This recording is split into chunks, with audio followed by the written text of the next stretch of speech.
Salve galera, como é que vocês estão? Para quem não me conhece, meu nome é Fernando Pereira, sou o gerente de conteúdos aqui da BitGet e hoje vim aqui para te dizer que você está prestes a entrar em um bull market que vai durar até o final da década. Sim, um bull market que irá até 2030. Primeiro ponto, não confunda bull market com alta infinita ou com ativos subindo todos os dias, todas as semanas. Óbvio que nesse caminho teremos correções, mas correções pequenas. Bitcoin não vai mais perder fundo, o S&P 500 não vai mais perder fundo, a Nasdaq não vai mais perder fundo. Nós veremos uma alta num gráfico semestral, num gráfico trimestral, como esse que eu vou mostrar aqui para vocês agora, por anos e anos. E eu vou te explicar o porquê que eu acredito nisso. O porquê que eu acho que você que quer comprar ativos agora, sejam eles ativos acionários, ativos digitais, né, criptomoedas, para longo prazo, você pode ficar tranquilo, porque eles vão subir muito. Vamos lá. Quero mostrar aqui para vocês o gráfico do S&P 500. Eu coloquei algumas linhas aqui no meu gráfico que mostram datas chaves onde tivemos aumentos ou diminuições da taxa de juros norte-americana. Taxa de juros essa tão comentada nos últimos 2 anos. Principal tópico falado aqui no YouTube, nos canais de economia, nos canais de trade, nos canais de cripto e tudo mais. Taxa de juros norte-americana. Vamos lá. Primeiro ponto. Dá uma olhada na primeira linha que eu coloquei aqui. Abril de 89. Naquela época, os Estados Unidos estavam sofrendo muito com inflação. Tanto que a taxa de juros subiu drasticamente naquela ocasião, até chegar a um topo em 9%. E o S&P 500 sofreu. Perceba nesse único trimestre aqui, quando nós tivemos uma queda de 30%, né? Uma queda de mais de 20% no S&P já é considerada como crise no mercado acionário, como bear market.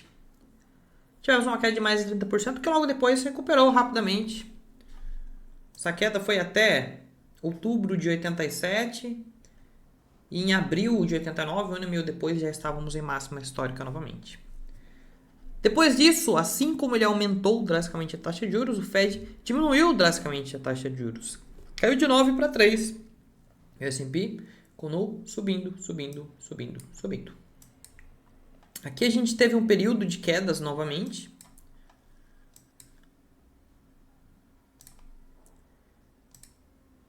De 20%, que ocorreu em outubro de 90 em específico, onde o S&P 500, nessa época, entre outubro de 90, o S&P 500, ou melhor, a economia norte-americana entrou em leve recessão. Foi uma recessão resultado, né, dos aumentos drásticos da taxa de juros, uma recessão leve. Inclusive, tinha muita gente comparando, dizendo que em 2024 nós teríamos uma recessão leve, como foi essa em 90. Eu acredito que já não teremos mais. Vou falar sobre isso depois também. Mas a gente teve essa leve recessão aí, que durou mais ou menos uns 6 meses. Inclusive a recessão ela é marcada por 2 trimestres, né, de PIB negativo.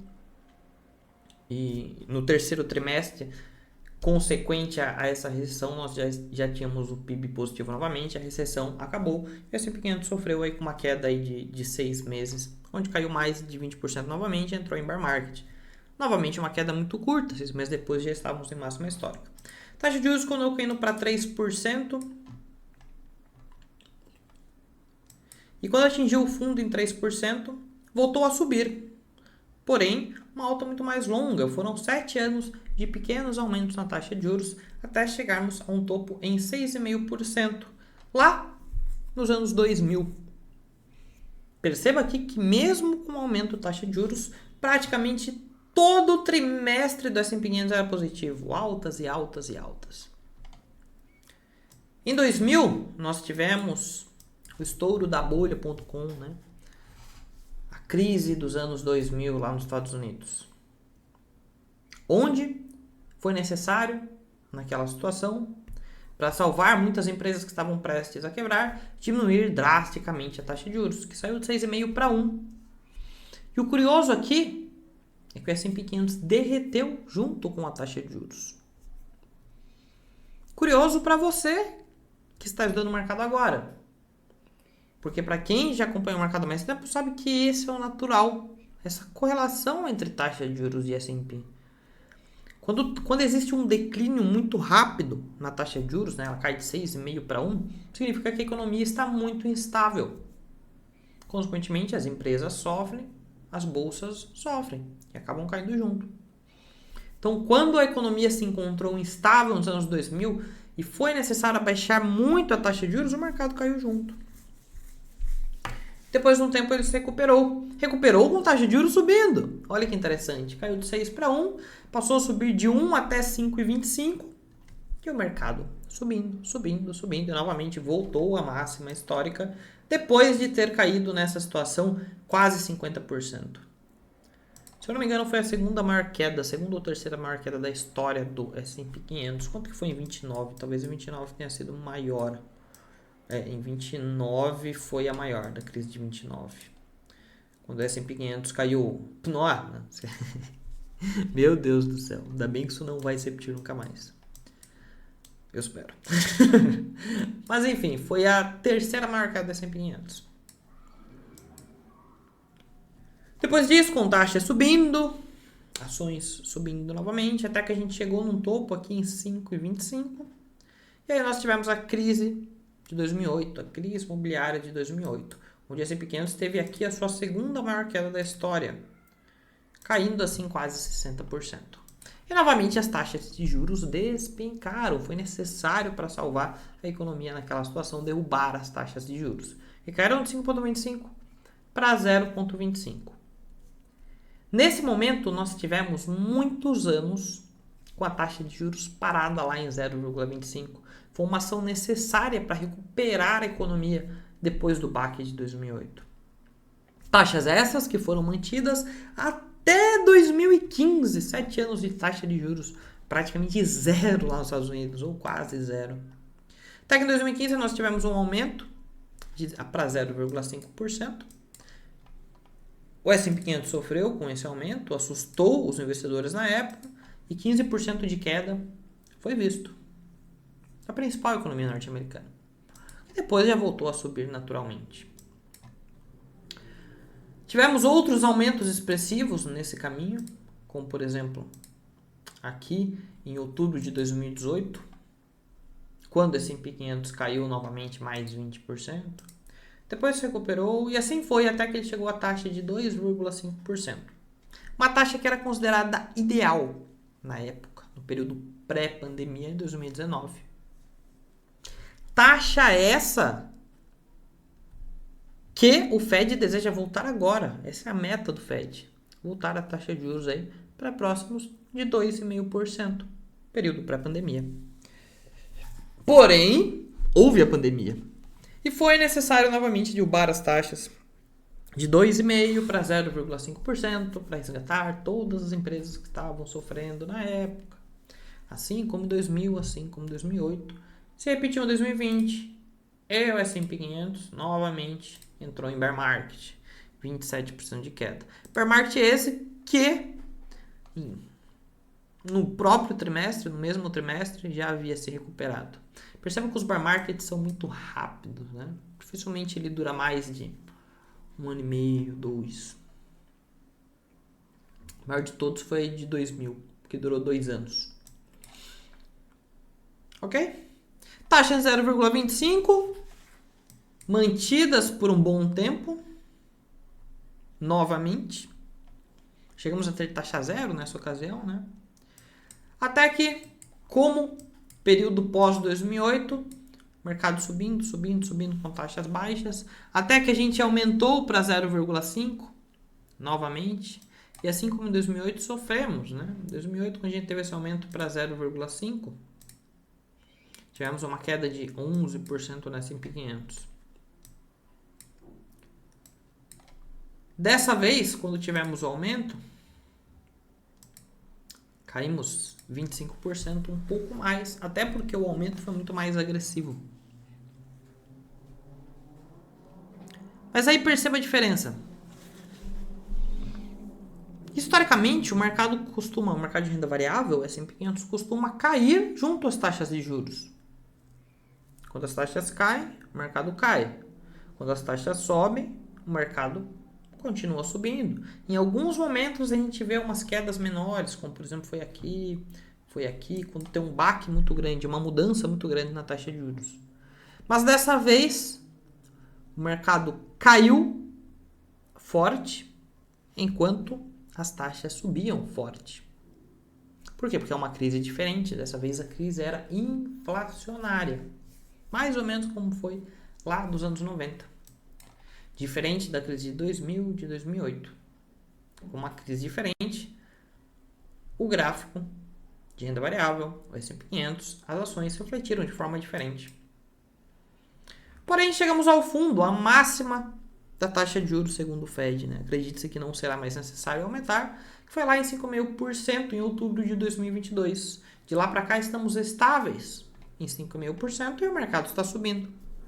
E a expectativa é que em 2024 as taxas caiam. A expectativa do próprio Fed é que caia em torno de 1,5% em 2024, né? Próximo disso. E o mercado subindo, subindo, subindo. A questão é, a inflação foi o principal causador da crise de 2022, está caindo. Hoje nós tivemos a divulgação do Core PCE, que é basicamente a inflação norte-americana. Projetado era de 3%, veio 2,9%, abaixo do esperado. 3% já estava bom, o mercado já precificava como positivo, veio ainda melhor. Junto a isso, o trabalho, o emprego norte-americano está estável. Pessoas estão empregadas, poucas pessoas desempregadas. Tivemos nessa semana um relatório de seguro-desemprego, pedidos iniciais por seguro-desemprego, vindo na base dos 230 mil. Mais ou menos o que a gente via pré-pandemia, 2019. Tá ok, tá bom. O mercado de trabalho está robusto. E o PIB, que era projetado em 2%, alguns analistas brasileiros renomados aqui falavam em 1,8%, veio 3,3%. Quase o dobro do que muita gente projetou. O PIB está muito forte, a economia norte-americana está muito forte, está crescendo e mesmo assim a inflação está caindo. O mercado de trabalho está estável. Não existe risco de recessão no curto prazo. Óbvio que diversos fatores podem fazer isso mudar nos próximos meses e a gente vai ficar de olho, é assim que o mercado funciona. Não tem como a gente prever quando será uma crise. Mas do meu ponto de vista, nós teremos meses e anos tranquilos, para que o S&P 500 continue subindo como ele sempre subiu em toda a sua história. O S&P 500 é uma tendência de alta infinita. E ele continuará subindo. Assim como a Nasdaq. Assim como o Bitcoin.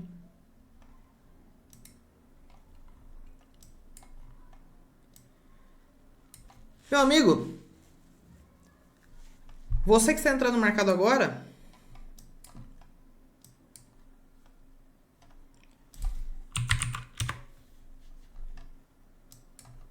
é isso que você vai encontrar nos próximos anos. Uma alta infinita, como a galera gosta de dizer por aqui.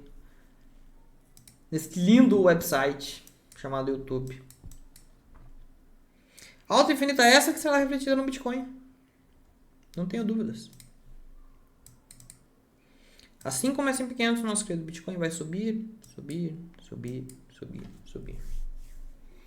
Em 2030 nós estaremos próximos de $1 milhão do Bitcoin. Hoje, $42 mil nesse exato momento. Subindo 5% no dia de hoje. Óbvio que essa subida não será altas todas as semanas, todos os meses. Teremos queda no curto prazo. Eu mesmo disse essa semana que eu acredito que o Bitcoin ele pode recuar até 36. É natural. É perfeitamente plausível esse tipo de movimento. Vou mudar aqui para a escala aritmética. Eu estava na logarítmica. Assim como aqui, ele recuou 50% da pernada atual.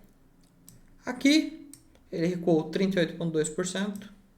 Aqui, ele recuou 38,2%. E aqui, até agora, ele não recuou nem isso. Então, sim, ele pode chegar até os 36, que é em 38,2%. É natural esse movimento de preço. Isso não é bear market. Isso não é motivo de vender todos os seus ativos, fugir para as colinas, porque ele vai perder fundo e vamos entrar em recessão e bear market e tudo mais. Não, esquece. O preço do Bitcoin, das criptomoedas bem fundamentadas e do S&P 500 vai sim subir infinitamente. Teremos recus, teremos pullbacks, que podem chegar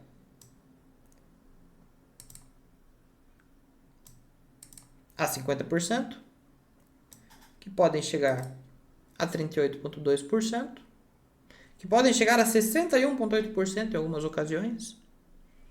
É natural da tendência de alta, são as ondas do mercado, é assim que ele funciona. E é assim que o Bitcoin vai funcionar. Então, meu amigo, se você está buscando comprar ativos para os próximos anos, essa é a hora. Não tenha medo. Não tenha medo de entrar no mercado. A principal economia do mundo está robusta, as principais empresas do mundo ganharão valor, as principais ações do mundo irão valorizar. O Bitcoin também. Muito dinheiro vai entrar no mercado nos próximos anos. E você não pode ficar de fora. Você pode fazer tradezinhos de curto prazo, vender em 46, como eu estou shortado em 46 até agora. Buscando alvos em 36, em 35, em 38. O Victor Rocha, meu parceiro, que sempre faz live comigo, eu acredito que o Bitcoin já fez fundo em 38. Eu acho que vai para 36, mas olha, isso daí é pouco. É uma diferença mínima. Ambos estamos comprados para longo prazo. E isso é o importante. Agora eu quero que você se divirta. Sim. Eu quero que você se acalme e se divirta. Se divirta como? Fazendo tradezinhos. Entrando em posições shortadas, entrando em posições longas, mas no spot apenas acumulando para longo prazo. Acumule, acumule, acumule. Até o final da década, até 2030, se nenhuma crise acontecer nesse caminho, pode acontecer, mas estaremos de olho, você vai ter muito dinheiro. Você não vai se arrepender de ter assistido esse vídeo, de ter comprado Bitcoin, de ter comprado ações norte-americanas, de ter comprado Ethereum, de ter comprado Bitcoin, de ter comprado ativos de renda variável. O mercado sempre foi assim. O mercado sempre entregou o resultado para quem se expõe ao risco, da maneira correta. O Bitcoin é uma delas. E você não pode perder esse bonde. Se você não comprar Bitcoin hoje eu digo este ano, 2024, 2025 você vai pagar mais caro, 2026 vai pagar mais caro, 2027 você vai pagar o dobro, 2028 você vai pagar o triplo. Não espere. Acumule. Me escute.